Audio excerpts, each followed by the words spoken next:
If you've been struggling with shoulder pain that's affecting your workouts in the gym, despite doing rotator cuff exercises that you either found online or prescribed by a physical therapist or one of your doctors, there's a good chance that you might be making one or more of these mistakes. I've been a physical therapist for 10 years and I've helped hundreds of lifters solve their shoulder pain and get back to the training that they love. And in today's video, we're going to cover the top 3 most common mistakes when it comes to training your rotator cuff and what to do instead. Mistake number 1 is simply doing external rotations with your elbow at your side. Whether it's dumbbell, cable, or band external rotations, the external rotation with the elbow at the side is probably the most common rotator cuff exercise that is done by lifters who either have pain or don't have pain and are just trying to train their rotator cuffs. And while these are absolutely great exercises, there are a couple of problems. The first is that it only trains one aspect of your rotator cuff. Your rotator cuff is a group of 4 muscles that all start on your shoulder blade and attach to the upper arm, and they not only externally rotate the shoulder, they also internally rotate the shoulder,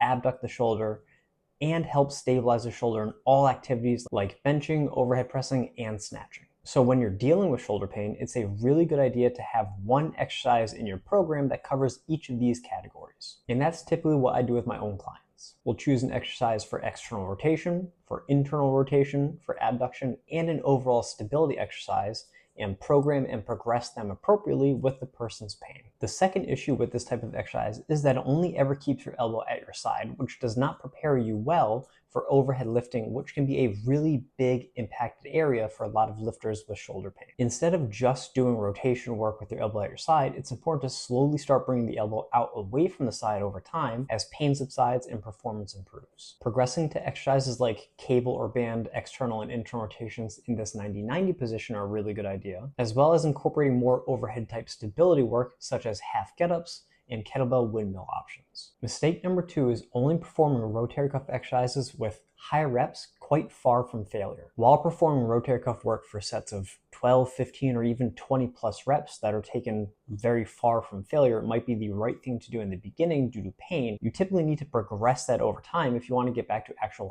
heavy lifting. When pain is the primary limiting factor, I will often program my rotator cuff work for my clients for 2 to 3 sets of 12 plus reps taken quite far from failure. But as their pain improves and their performance improves, I'll progress that over time to sets of 8 to 10 reps, and then 6 to 8 reps, and then even 5 to 7 reps that are progressively taking closer and closer to failure at the same time. By actually progressing your rotator cuff training over time to have higher intensities, lower rep sets, and taking closer to failure, you're going to actually prepare your shoulder to be able to handle the type of training that you want to get back to doing. Just like you wouldn't only squat, bench, or deadlift 20 rep sets far from failure to get stronger, you shouldn't do that for your rotator cuff training either. And mistake number 3 is relying solely on rotator cuff training to solve your shoulder pain. Most cases of shoulder pain, just like pretty much any other lifting related injury, typically comes down to doing more training stress than what your body or your shoulder can handle at that point in time. So adding in direct rotator cuff training can be a great tool to improve the capacity of your shoulder. You should also address and modify your actual program, as well as address any lifestyle factors such as sleep, nutrition, and stress management that might be impacting your recovery and how well you can handle training. 2 training modification strategies that I use